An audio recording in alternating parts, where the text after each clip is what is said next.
Bonjour à tous et bienvenue sur le podcast Histoire de Dubaï, le premier podcast français sur Dubaï. Lorsqu'en septembre 2019, nous avons eu l'opportunité avec mon mari de nous installer à Dubaï, je ne suis presque tombée que sur des reportages montrant le luxe et la démesure de cet émirat. J'ai également tout de suite été confrontée à tous les clichés que l'on peut avoir sur cette cité-État. Bling bling, 50 degrés toute l'année, aucune nature, rien à voir à part les malls, voile obligatoire et j'en passe. J'ai donc envie aujourd'hui de montrer une autre image de Dubaï, celle des Français qui entreprennent. Avec l'exposition universelle 2020 ou encore le musée du futur dont l'accent est mis sur l'innovation autour des défis du changement climatique, j'ai le pressentiment que Dubaï a encore de belles années devant elle. Et grâce à mes invités, j'ai envie de vous donner les clés pour qu'à votre tour, vous puissiez tenter votre chance. Je m'appelle Laura Pouliken et je suis également fondatrice du podcast L'Aléa sur la prise de risque et auteur du site lawfromparis.com. Si vous voulez en savoir plus sur Dubaï, je vous invite à vous abonner au podcast et à me suivre sur Instagram à lawfromparis. Et si le podcast vous aide rien qu'un peu, n'hésitez pas à en parler à vos amis, votre famille, à le noter et à le commenter. Petite news, pour les passionnés de podcasts et ceux qui rêveraient de créer le leur, j'ai créé la formation dont j'aurais rêvé avant de me lancer.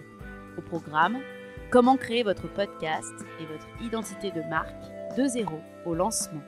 Aujourd'hui, je suis avec Anne-Sophie, la cofondatrice de la marque Bindi Atelier. Bonjour Anne-Sophie. Bonjour Laura. Je suis ravie de discuter avec toi aujourd'hui.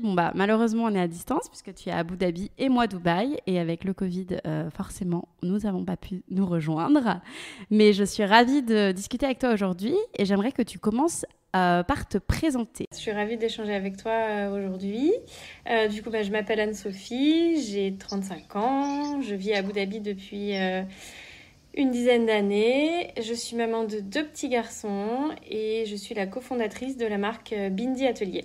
D'accord. Et donc, avant de parler plus en détail de cette marque, est-ce que tu peux me dire donc, quand est-ce que tu t'es expatriée à Abu Dhabi, dans quel contexte surtout tu es arrivée, donc à quelle occasion, et ce que tu faisais en France? Ce que je faisais en France, j'étais étudiante, je venais de finir mes études en fait, voilà. Et je suis partie donc j'ai suivi mon fiancé, qui donc mon mari est le papa de mes 2 petits garçons aujourd'hui.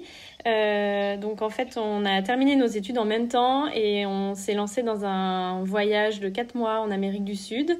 Et en rentrant, en fait, il a eu une opportunité ici puisqu'il avait déjà effectué des stages à Abu Dhabi. Et donc il a eu cette opportunité et je l'ai donc suivi. Donc on est arrivé en janvier 2009 avec une petite valise en ne sachant pas si on allait rester 6 mois, 1 an, et voilà, et ça fait 10 ans maintenant. Donc. C'était une première expatriation de ton côté, de votre côté? Oui, c'était la toute première. Du coup, nous, c'est vraiment, on a commencé notre vie professionnelle à Abu Dhabi. On avait fait quelques stages en France tous les deux et quelques stages à Abu Dhabi auparavant. Mais donc du coup, voilà, c'était première expatriation, premier travail. Enfin, c'était vraiment le grand bain dans plein de domaines. Donc voilà, c'était une nouvelle aventure et c'était très chouette. Et quelles ont été tes premières impressions du coup sur Abu Dhabi? Parce que c'est vrai que moi je connais pas, mais donc justement je suis curieuse. J'avais justement fait quelques stages. Quand on a pris la décision de venir s'installer à Abu Dhabi, c'était aussi le côté rassurant, c'est qu'on savait un petit peu où on mettait les pieds. Mais c'est vrai que mes premières impressions quand je suis arrivée les premières fois ici, c'était déjà une des premières fois que je sortais d'Europe, que je me confrontais à une nouvelle culture, à un nouvel environnement. Écoute, j'ai été assez surprise on va dire de la différence de ce que je percevais et de ce qu'on m'avait préparé à découvrir en fait. On m'avait avec les préconceptions françaises, on m'avait décrit un pays assez hostile, où les femmes n'avaient aucun droit, où ça allait être compliqué. Et en fait, j'ai trouvé pas du tout pas du tout ça en arrivant ici. Donc du coup, c'était une première bonne surprise. J'ai aussi on a été super bien accueillis parce que il y avait déjà une bonne communauté française qui était en place. Donc clairement, tout est différent, il faut prendre le temps de s'adapter, on perd ses repères quand on arrive, il faut réapprendre à vivre d'une manière différente parce qu'il y a beaucoup de choses qui fonctionnent différemment. Et en même temps, avec quand même un réseau qui se construit assez vite, de l'entraide, des rencontres qui se font assez rapidement. Et finalement, les personnes qu'on a rencontrées dans les premiers mois de notre expatriation ici, c'est devenu des amis qu'on a encore la chance d'avoir ici auprès de nous, ou des amis qui sont rentrés mais qui sont toujours restés des amis très proches. Donc je dirais que malgré le choc de l'adaptation, de voir tout, de devoir trouver ces nouveaux repères, il y a eu aussi un côté assez enveloppant et assez rassurant, et du coup ça s'est plutôt bien passé. Génial. Et toi, donc, du coup, tu as commencé à chercher du travail à Abu Dhabi, tu avais des idées, des pistes C'est aussi une des raisons pour laquelle on a décidé de se lancer, de partir à Abu Dhabi, c'est qu'en fait on a terminé nos études en 2008, on a fait ce voyage 4 mois sac à dos, on recevait des messages des copains qui étaient diplômés en même temps que nous, qui nous envoyaient des messages de détresse en disant que le marché du travail était compliqué, que voilà. Et en fait, avec de par nos stages, j'avais en fait fait des stages ici dans une agence de communication, et du coup, j'avais gardé des contacts, et en fait, il se trouve que en envoyant quelques messages comme ça, j'ai su qu'il y avait une opportunité dans une petite entreprise de haute couture qui est fondée par un couple de Français ici. Et donc, du coup, je suis allée, je leur ai envoyé mon CV, je les ai contactés. On se connaissait un petit peu parce qu'on avait travaillé ensemble à travers l'agence. Et du coup, ça a bien matché. Donc, j'ai eu vraiment la chance d'arriver et d'avoir un job qui m'attendait, donc ça c'était aussi assez confortable. Et du coup en sortant de l'avion, je suis allée faire mon premier jour dans cette entreprise, et où j'ai passé 6 ans à m'éclater. Et ouais. Je pense que notre arrivée ici était plutôt placée sous une bonne étoile. C'est génial quand ça se passe comme ça, c'est pas toujours le cas. Mais là, ouais, comme tu dis... C'était il y a quelques années maintenant, donc les choses ont changé depuis, mais en attendant, c'est vrai que c'était quand même assez chouette de démarrer notre vie d'expat dans ce contexte. Super. Et donc, du coup, aujourd'hui, tu es la cofondatrice de Bindi Atelier. Comment ça a commencé cette aventure ? Je suis associée donc avec Solène, qui est aussi ma belle-sœur, avec qui j'ai beaucoup d'affinités et beaucoup de passions en commun. Et c'est vrai qu'on a toutes les deux des parcours finalement parallèles et un petit peu différents, mais en discutant souvent, on arrivait sur le même constat que c'était très chouette, et on était, de se lancer dans l'entrepreneuriat, et on était vraiment pleine d'admiration envers ces femmes et ces hommes aussi qui se lançaient et qui réussissaient. Et du coup, on en parlait, c'était un sujet assez récurrent, et on a une vraie passion toutes les deux pour tout ce qui est textile, tissu, imprimé. Donc on s'envoyait nos projets couture, nos trouvailles, etc. Et donc, je pense que le déclic a été, je suis sûre, le déclic a été quand Solène était expatriée à New Delhi. Elle a suivi son conjoint, et du coup elle a travaillé avec une association qui soutenait en fait l'artisanat local, et notamment qui employait des femmes à travers divers projets, mais autour des savoir-faire, des techniques traditionnelles. Et du coup elle a découvert la technique du block print, et ça a fait vraiment tilt chez elle, de découvrir cette technique incroyable qui est en fait d'imprimer du tissu avec un bloc de bois. Et en fait, elle s'est dit que les possibilités étaient juste incroyables, de pouvoir dessiner ses motifs, travailler ses palettes de couleurs.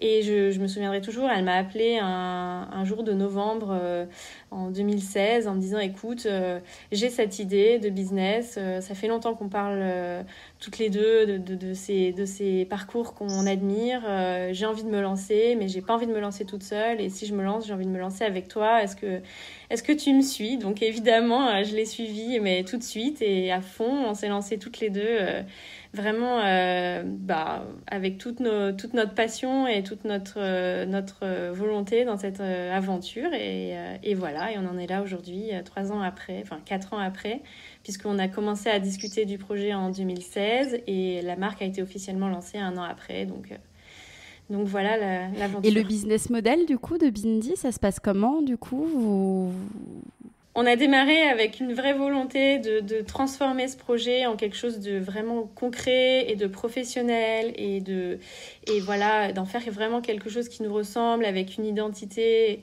et voilà. Mais après, c'est vrai qu'on ne s'est pas lancé avec quelque chose de très cadré. On savait très bien ce qu'on voulait proposer. En revanche, c'est vrai que le côté très business model, financier, tout ça, c'était moins notre point fort à l'époque. Mais en tout cas, on voulait lancer une marque en ligne, donc commercialisée en ligne à travers un e-shop en France. Donc ça, c'était le projet de base. Et du coup, c'est ce qu'on a fait. C'est comme ça qu'on a commencé. Et ensuite, très vite, on a été contacté. En fait, on a eu des demandes de revendeurs. Donc ça, c'était très chouette.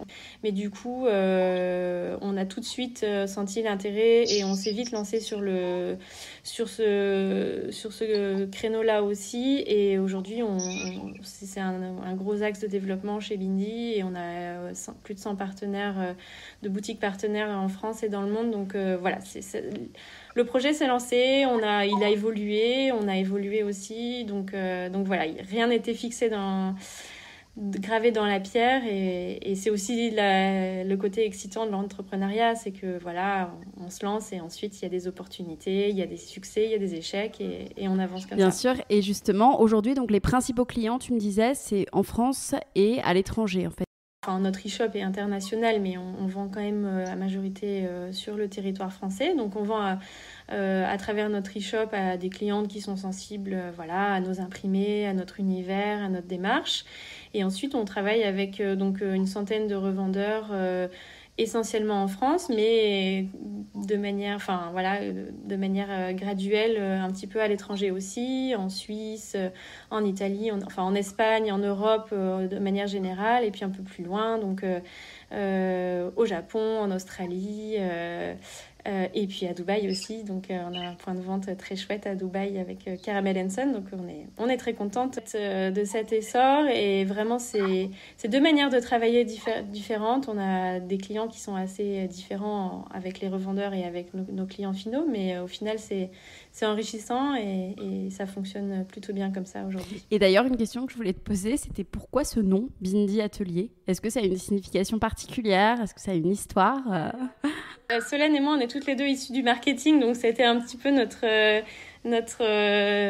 vraiment, on s'est lancé à fond là-dedans et avant de lancer la marque, on a passé beaucoup de temps à réfléchir à notre nom.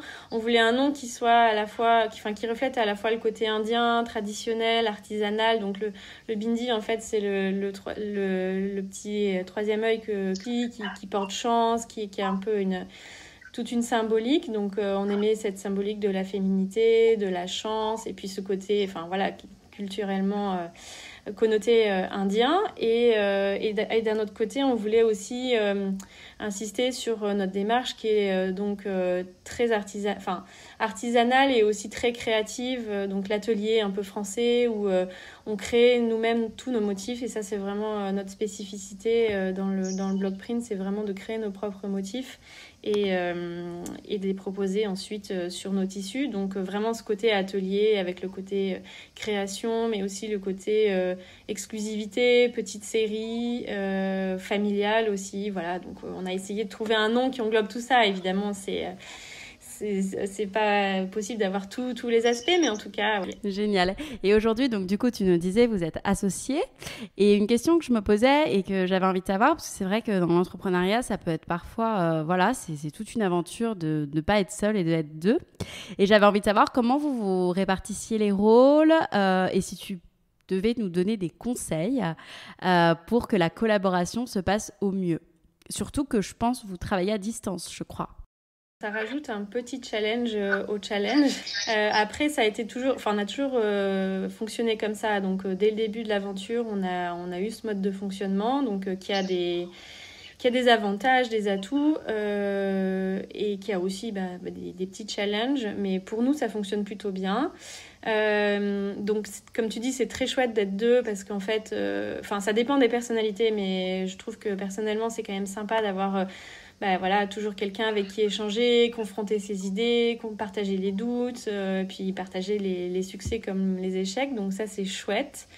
Sur la répartition des rôles, écoute, on a eu un petit peu plus de mal à se mettre en place sur ce sujet, puisque on a quand même des profils qui sont assez similaires. Solène et moi, on vient toutes les deux du marketing, de la communication.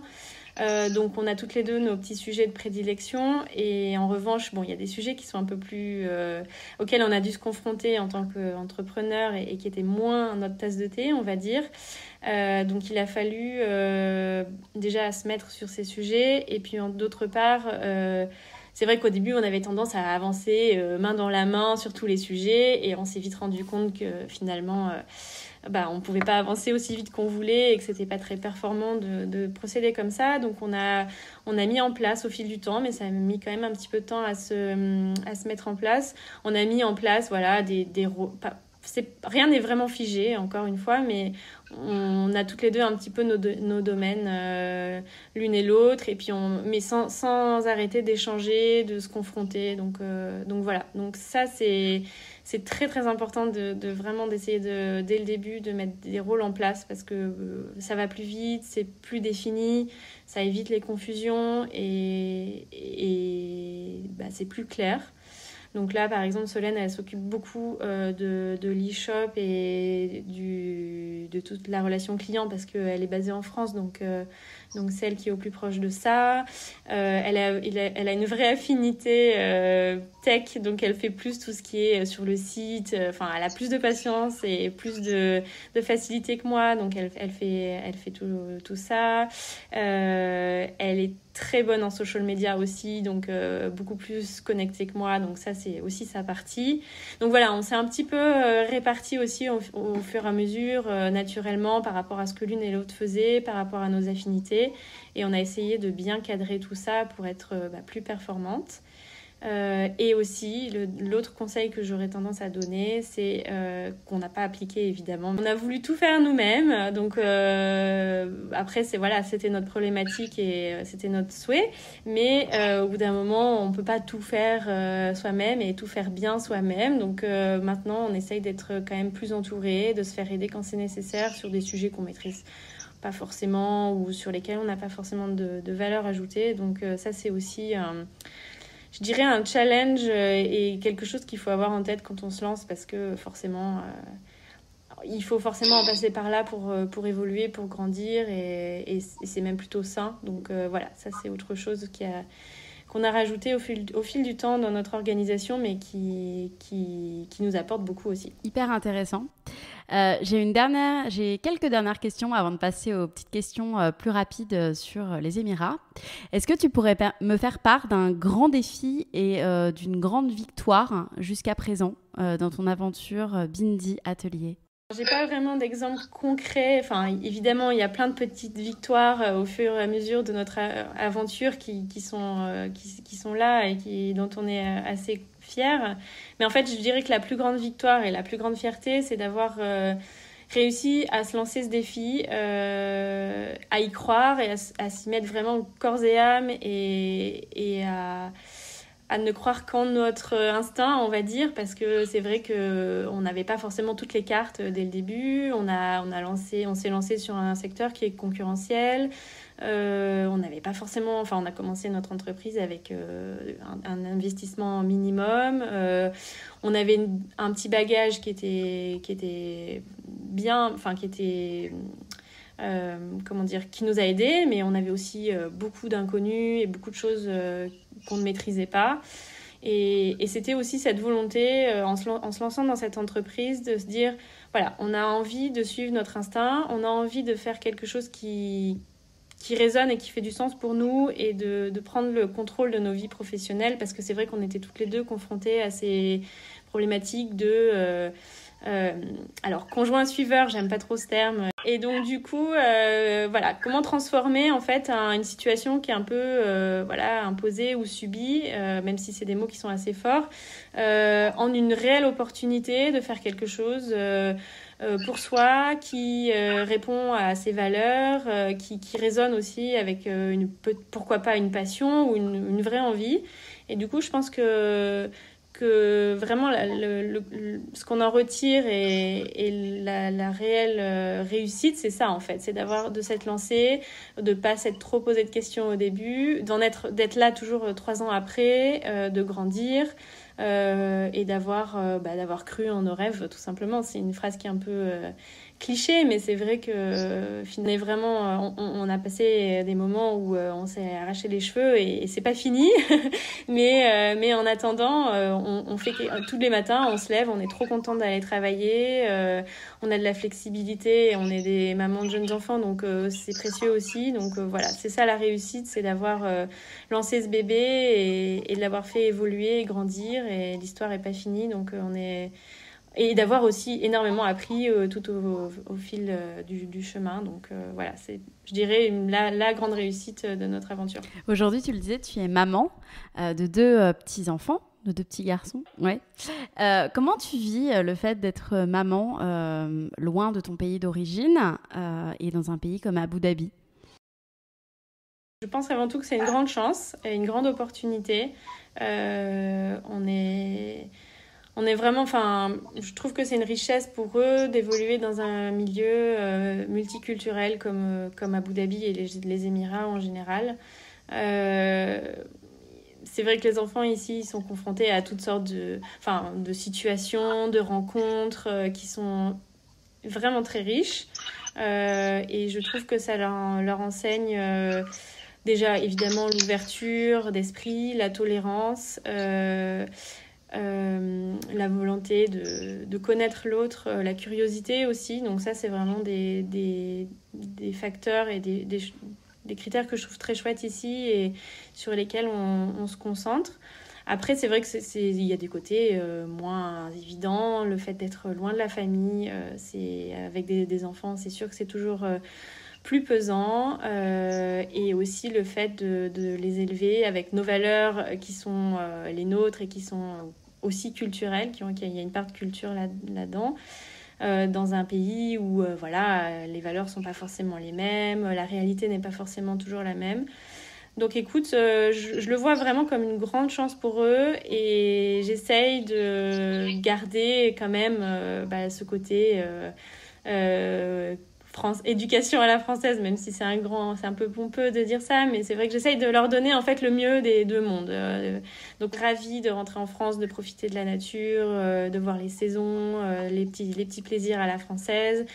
Comme on est ravis aussi de côtoyer plein de nationalités ici, de faire des choses qui sortent un petit peu du commun, d'être souvent à la plage. Enfin voilà, donc on essaye vraiment de profiter un max, et je trouve que c'est vraiment une grande chance. Je le répète, mais je trouve que c'est chouette pour eux. Ils sont jeunes et j'espère que ça va forger leur caractère et leur ouverture sur le monde pour plus tard. Je suis d'accord, totalement. On va finir par des petites questions. On va finir donc du coup par des petites questions. Qu'est-ce que tu aimes et qu'est-ce que tu aimes le moins à Abu Dhabi ? Alors, ce que j'aime bien, du coup, ça rejoint un petit peu ce que je disais avec les enfants, c'est-à-dire que ce que j'aime beaucoup ici, c'est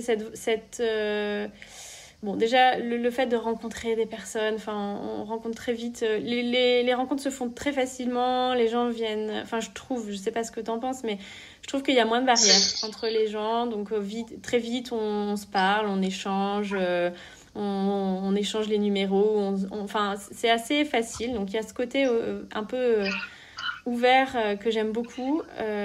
Donc ça, c'est un côté que j'aime énormément. Et puis ce côté aussi de se dire que tout est possible, parce qu'on est dans un pays qui est jeune, qui est dynamique, qui a les moyens évidemment, donc ça aide, mais on est dans une logique où tout est possible, on peut rêver, on peut se lancer des défis, on peut y aller, tout est possible. On n'a pas peur d'avoir de l'ambition ou de se lancer dans des projets. Donc ça, c'est chouette. J'aime beaucoup. Et puis après, c'est vrai que c'est un pays qui est safe. Donc avec les enfants, c'est quand même très chouette. Je suis pas contre le soleil toute l'année non plus. Donc ça, j'apprécie énormément. Et je trouve que ça joue énormément aussi. Voilà, donc ça, c'est des côtés que j'aime beaucoup ici. Les côtés que j'aime le moins, c'est plus la distance avec la famille, évidemment, qui est toujours pesante, même après 10 ans. Et c'est aussi le fait de, voilà, comme je disais, par rapport à ses valeurs, de devoir être toujours un peu... d'évoluer dans un environnement où on n'est pas toujours en accord avec les valeurs qu'on partage, donc que ce soit sur l'écologie, le droit des femmes, même s'il y a beaucoup de choses qui sont faites et que c'est quand même très chouette. Voilà, c'est toujours se confronter, mais je trouve que c'est tellement enrichissant de voir qu'on pense pas tous pareil, qu'il y a des choses qui sont différentes, et ça nous fait réaliser aussi qu'on a énormément de chance et qu'on doit être reconnaissant de nos situations. Donc du coup, voilà, c'est un peu les deux côtés de la vie ici. Mais on est très heureux depuis 10 ans, donc tu vois, on n'est pas on n'est pas parti, donc ça veut dire qu'on... Ouais. Super. Et une dernière petite question. Tes adresses favorites à Abu Dhabi? Avec les enfants, nous, on aime beaucoup être à l'extérieur. Donc, il y a des parcs, il y a des... même où la librairie des enfants, qui sont des endroits très chouettes avec des jeunes enfants. On est souvent sur Sadiyat, qui est une plage magnifique, très grande, sur laquelle on peut marcher, courir. Et les enfants sont vraiment super heureux là-bas. Donc, nous, on aime beaucoup ces endroits. Et après, en amoureux, on aime beaucoup se replonger dans le vieil Abu Dhabi. Il y a plein de petits quartiers qui n'ont pas changé depuis notre arrivée, où on a nos petites cantines, nos petits shops, où on aime bien aller de temps en temps pour prendre la température de la vie, de la ville, et de toute cette multiculturalité qu'il y a ici. Donc, des adresses en particulier, voilà, on est beaucoup sur Sadiyat, on aime bien Sadiyat, et voilà. Merci beaucoup Anne-Sophie.